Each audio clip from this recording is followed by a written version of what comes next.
बघू शकता एकदम छान पाकळ्या आलेले आपले तळणीचे मोदक तयार झालेले आहेत। नमस्कार, मी राधिका आणि राधिकाज रेसिपीमध्ये तुम्हा सर्वांचं अगदी मनापासून स्वागत आहे। तुम्ही पाहू शकता आज आपण संकष्टी चतुर्थी निमित्त तळणीचे मोदक तयार केलेले आहेत। याआधी आपण उकडीचे मोदक देखील तयार केलेले आहेत आणि त्याचा व्हिडिओ देखील चॅनलवरती पोस्ट केलेला आहे। तुम्हाला जर व्हिडिओ बघायचा असेल तर त्याची लिंक डिस्क्रिप्शन बॉक्समध्ये दिलेली आहे। उकडीच्या मोदकाऐवजी आपण आज तळणीचे मोदक तयार केलेले आहेत। एकदम सोपी पद्धत आहे। घरगुती साहित्यामध्ये आपण तळणीचे मोदक तयार केलेले आहेत। तुम्ही पाहू शकता पाकळ्या एकदम छान आणि सुरेख अशा आलेल्या आहेत। मोदक तयार करण्यासाठी आपण कोणत्याच प्रकारचा साचा वगैरे वापरलेला नाही। सर्व मोदक आपण हातानेच तयार केलेले आहेत। चला तर मग वेळ न दवडता आपण रेसिपीकडे वळूया। पण तत्पूर्वी तुम्ही जर आपल्या चॅनलवरती नवीन असाल तर व्हिडिओला लाईक आणि चॅनलला सबस्क्राइब करायला विसरू नका। चला तर रेसिपीला सुरुवात करूया।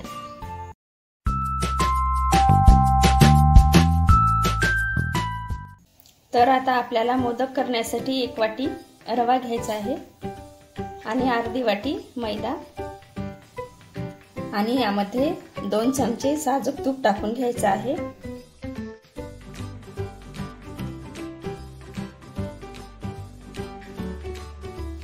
यामध्ये चवीनुसार मीठ टाकायचं आहे।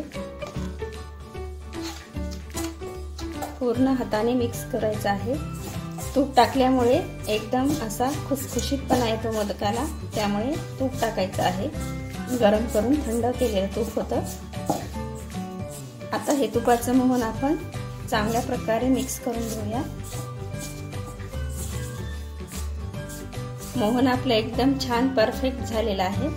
आता यामध्ये थोडं थोडं पाणी टाकून घट्टसर उंडा मळून घेऊया।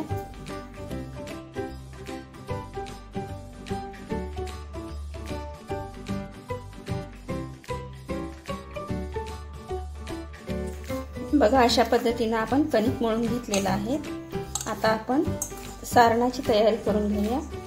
सारण तयार होईपर्यंत आपण कणिक मुरायला ठेवून देऊया।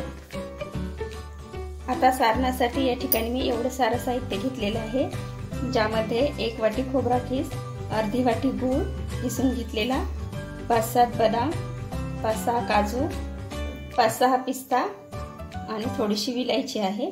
तर हे सर्व आता आपल्याला कुटून घ्यायचं आहे बारीक।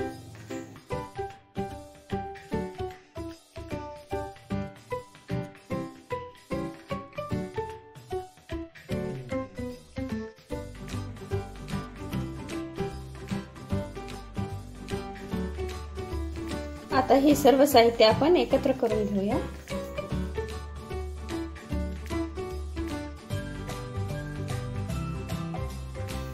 तर आपलं सारणाचं साहित्य मिक्स करून झालेलं आहे।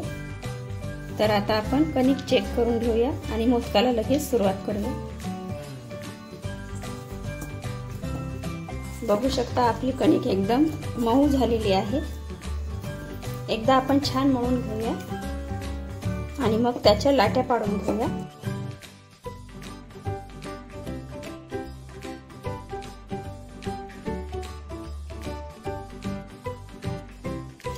तर आता आपण हातावरती गोल पेढ्यासारखी लाटी तयार करून घेऊया।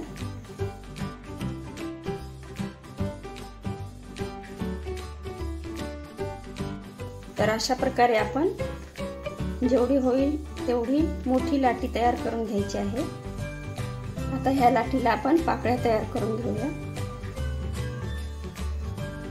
तुम्हाला हातावरती सोपं जात असेल तर हातावरती करायचं किंवा मग लाटून केलं तरी चालतं।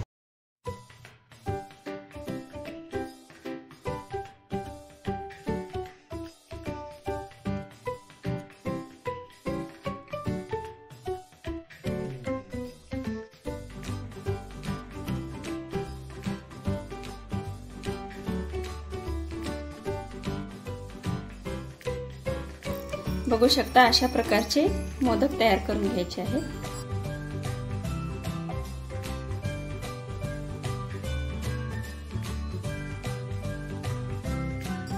अजून अशाच प्रकारे मी एक 2 मोदक करून दाखवते।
आता अशा प्रकारे आपण सर्व मोदक तयार करून घेऊया।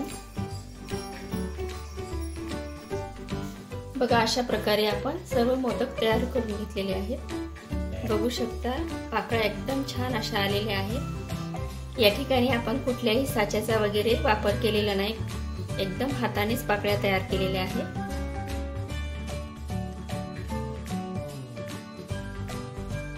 आता आपण हे सर्व मोदक लगेच तळून घेऊया।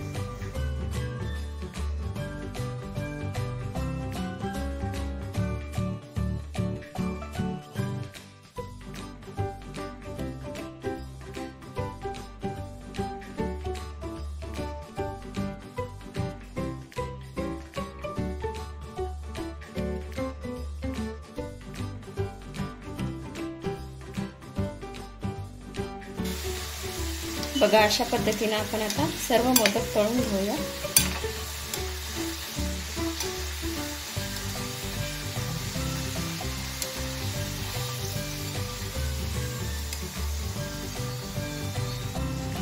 बघू शकता तळल्यानंतर देखील पाकळ्या एकदम व्यवस्थित दिसत आहेत।